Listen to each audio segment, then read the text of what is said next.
और जब वो CAA हो जाएगा, सेंसस अमेंडमेंट एक्ट बन जाएगा, तब ये मान लिया जाएगा कि अब जो जनगणना होगा वो कानूनी होगा। और उसका प्रकाशन जब होगा तो जिनकी जो जनसंख्या आएगी उस जनसंख्या के अनुपात में अपने अधिकार की लोग बात करेंगे। क्योंकि इसमें एक बहुत बड़ा कंफ्यूजन फैलाया जा रहा है और उस कंफ्यूजन को फैलाने के लिए जो पॉलिटिकल लोग हैं वो सिर्फ और सिर्फ अपना फायदा देख रहे हैं और हमारे लोगों का, पशमादा, अर्जाल, दलित मुसलमानों का बहुत बड़ा नुकसान करने की फिराक में है। तो जो 1950 से आज तक हमारा नुकसान होता चला आ रहा है, लेकिन अब इसको हम नहीं होने देंगे। हम घर घर जाएंगे, लोगों को बताएंगे, समझाएंगे कि जाति जनगणना का असल मकसद क्या है, क्यों ये जाति जनगणना है और किस लिए ये इसकी मांग। मेरा मौका है, अगर वो अपना आंकड़ा निकाल के लाएंगे तो सरकार को पता चलेगा कि हमारी क्या गिनती है और हमें मौका मिलेगा संगठन और सरकार में आवाज उठाने का मौका मिलेगा। और अगर हमने सही इस मौके को चूक दिया तो जैसे हमेशा 50 साल से हम इग्नोर होते चले आए, ऐसे इग्नोर होते चले जाएंगे। जब देश के अंदर आतंकवादी घटना घटी थी और चर्चाएं ये थी कि अब या कब पाकिस्तान पर हमला होने वाला है, उसी बीच में आदरणीय प्रधानमंत्री नरेंद्र मोदी जी के आदेश से कैबिनेट के सीनियर लीडर रेल मंत्री अश्विनी वैष्णव जी ने एक ऐलान किया था। मीडिया के समक्ष उन्होंने कहा था कि सरकार ने ये निर्णय लिया है कि हम देश के अंदर जातिगत जनगणना कराएंगे।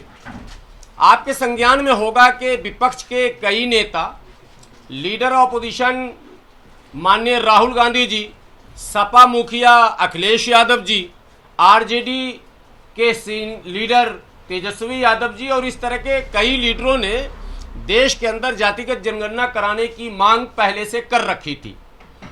आपके संज्ञान में ये भी होगा कि बिहार की सरकार ने बिहार के अंदर जातिवार जनगणना कराया है और उसको प्रकाशित भी किया है। ऑल इंडिया यूनाइटेड मुस्लिम मोर्चा का सदैव ये मानना रहा है कि देश के अंदर लोगों के अधिकारों की लड़ाई को बल तभी मिलेगा जब उनकी गणना सामने आ जाएगी, उनकी वास्तविक आबादी सामने आ जाएगी। इसलिए सबसे पहले ऑल इंडिया यूनाइटेड मुस्लिम मोर्चा की तरफ से और हमारे तमाम जो सहयोगी हैं जिनका परिचय मैं अभी आपसे कराऊंगा, इनकी ओर से मैं देश के आदरणीय प्रधानमंत्री श्री नरेंद्र मोदी जी को इस बात की बधाई देता हूं कि उन्होंने विपरीत परिस्थिति में भी कम से कम जातिगत जनगणना कराने का ऐलान किया है। लेकिन आप लोगों को एक बात बतानी है, वो ये कि देश में सबसे पहले जो प्रकाशित जनगणना है जातिगत, वो है 100 साल पुराना, 1919 में ये प्रकाशित हुआ था।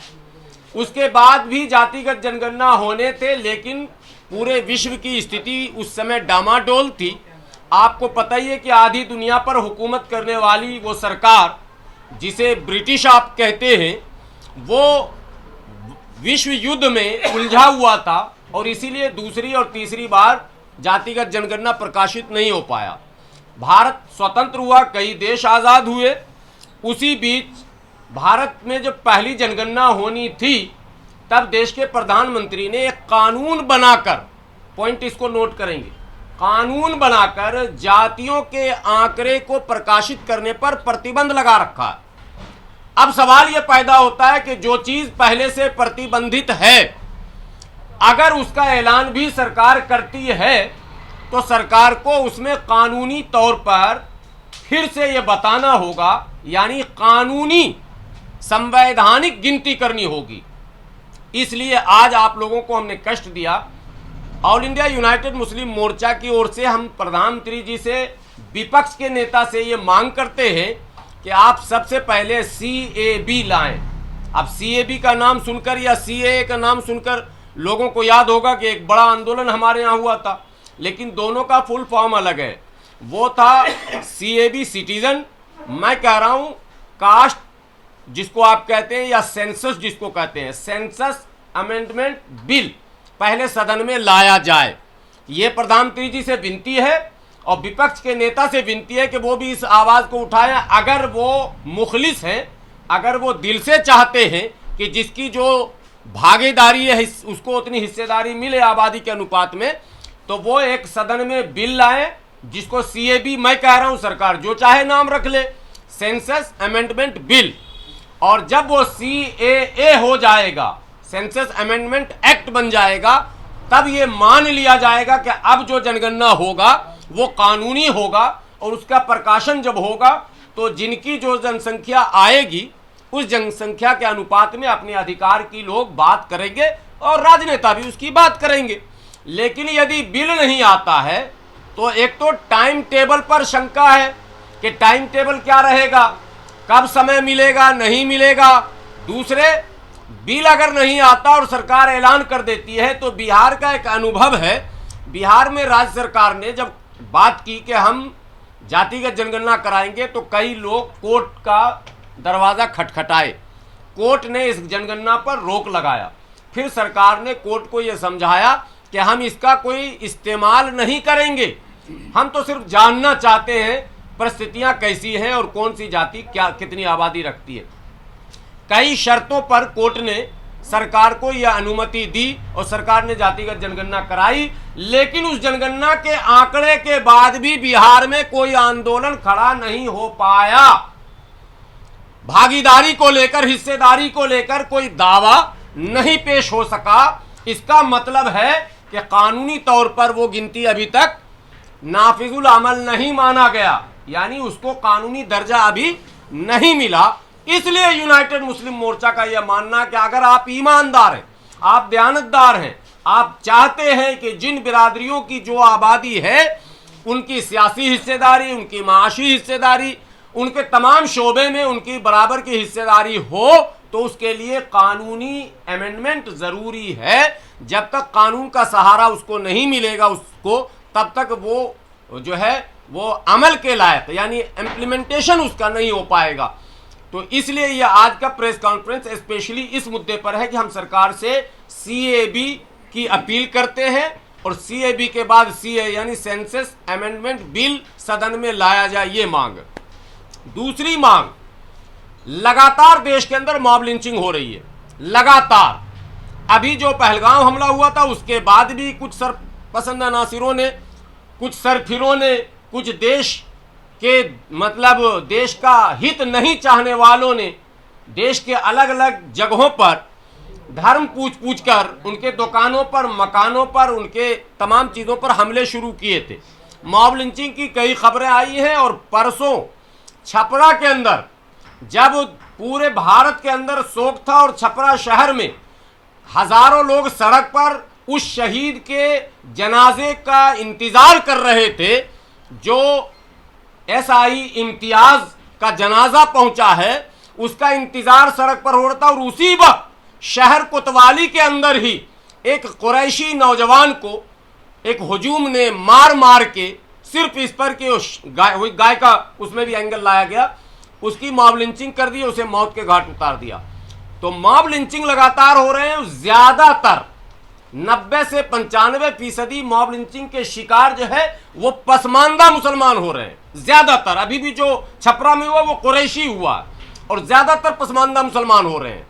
हम इस बात को फिर दोहरा रहे हैं, मॉब लिंचिंग के शिकार गरीब गुरबा जो हाशिए पर हैं, जो मार्जिनलाइज सेक्शन है, जो सड़क पर कारोबार करता है, नाई सड़क पर कारोबार करता है, धोबी सड़क पर कारोबार करता है, सब्जी बेचने वाला सड़क पर कारोबार करता है, टायर पंचर बनाने वाला सड़क पर कारोबार करता है, ये जो रेड़ी पटरी खोमचा लगाने वाले लोग, यानी गरीब जो है, जो बिल्कुल मार्जिनलाइज हमारा सेक्शन है मुसलमानों का, वही मॉब लिंचिंग का शिकार हो रहा।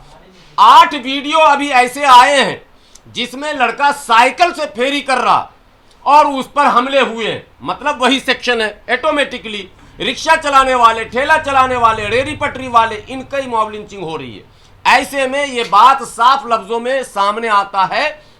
और पिछले रिकॉर्ड भी तबरेज अंसारी से लेकर तमाम जो रिकॉर्ड आप निकालेंगे अफराजुल तक, सारे मॉब लिंचिंग पसमानदा दलित मुसलमानों के हुए हैं।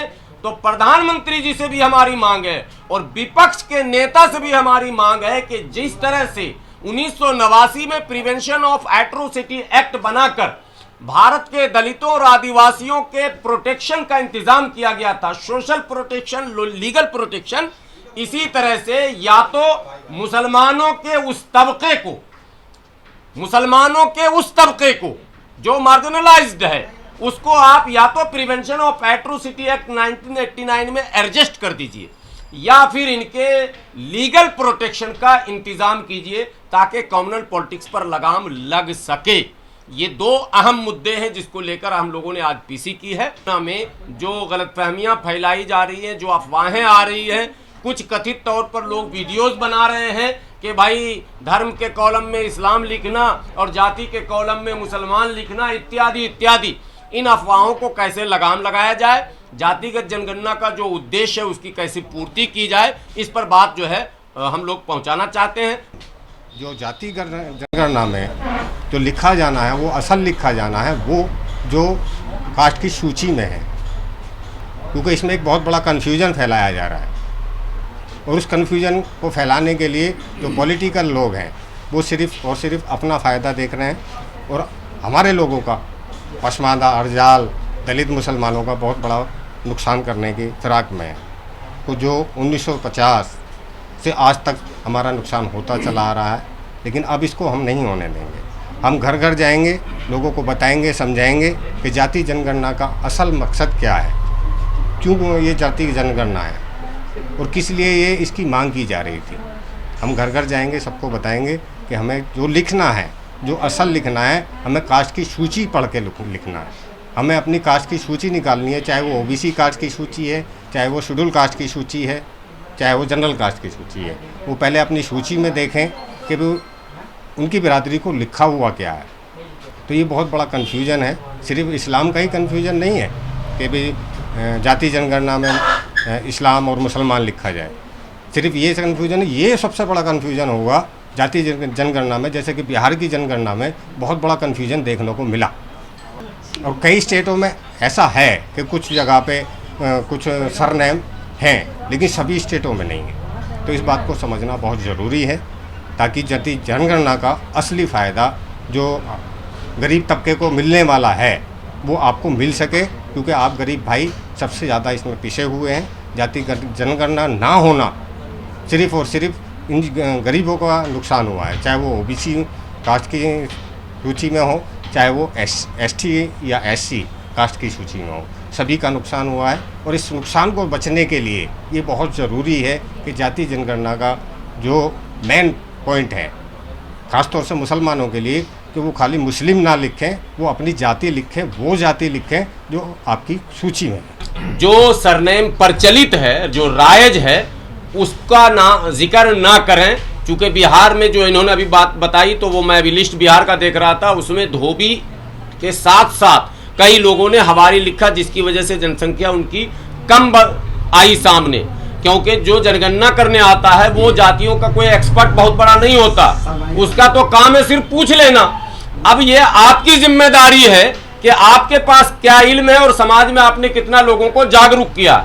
एक तो अभी ओबीसी का जिक्र हुआ, ओबीसी में भी अगर आप जाति नहीं लिखेंगे, तमाम सरकारें कोटा विद इन कोटा कर रही हैं, ईबीसी।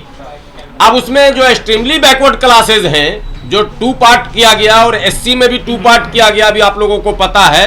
तो जाति न लिखने का खमियाजा उन्हीं जातियों को भुगतना पड़ेगा जो जाति नहीं लिखेंगे। इसलिए ये बात किसी के बहकावे में आने की कोई जरूरत नहीं है। हर हाल में जातियों का जिक्र जो है वो करना ही करना, और वो जातियां जो सूची में है।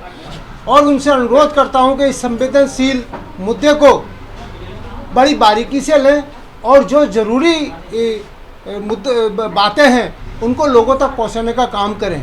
और मैं उसके बाद मैं मुबारकबाद पेश करता हूं यूनाइटेड मोर्चा के प्रेसिडेंट गुलाम सरवर साहब को कि उन्होंने इस संवेदनशील मुद्दे को तुरंत उठाया है और उसको बढ़ चढ़ के समाज तक जानकारी देने का काम किया है। मैं विकार अहमद सलमानी, ऑल इंडिया जमात सलमानी के राष्ट्रीय महामंत्री होने की हैसियत से इस मीटिंग में यह यकीन दिलाना चाहता हूं कि हमारे जो संस्था है वो पूरे हिंदुस्तान में काम कर रही है। हम लोग राष्ट्रीय स्तर पर भी काम करेंगे, प्रदेश लेवल पर भी काम करेंगे, जिला लेवल पर काम करेंगे, ब्लॉक लेवल पर करेंगे। हम ब्लॉक जाकर, गांव जाकर, घर घर जाकर, डोर जाकर लोगों को इस जाति गणना के लिए हम लोगों को जागरूक करेंगे, उनको बताएंगे कि हमें सही कॉलम किस तरह भरे जाएंगे। जैसा कि हमें अभी आपको बताया गया है कि जहाँ धर्म का मामला आएगा वहाँ इस्लाम लिखेंगे और जहाँ जाति का मामला आएगा वहाँ अपनी जाति लिखेंगे। और ये जैसा भी आपके सामने बताया गया है कि जाति जो ओबीसी की सरकार के ओबीसी की लिस्ट में जो जातियों के नाम से संबोधन हुआ है उन्हीं नामों को लिखें। अगर अनऑथराइज अगर आपने इधर उधर के नाम अगर आपने उसमें लिखे तो सही, जैसे अभी गुलाम सरवर साहब ने बताया कि वो भ्रमित हो जाएंगे और सही उसका आंकड़ा नहीं निकल के आ पाएगा। ये हमारे लिए बड़ा सुनहरा मौका है।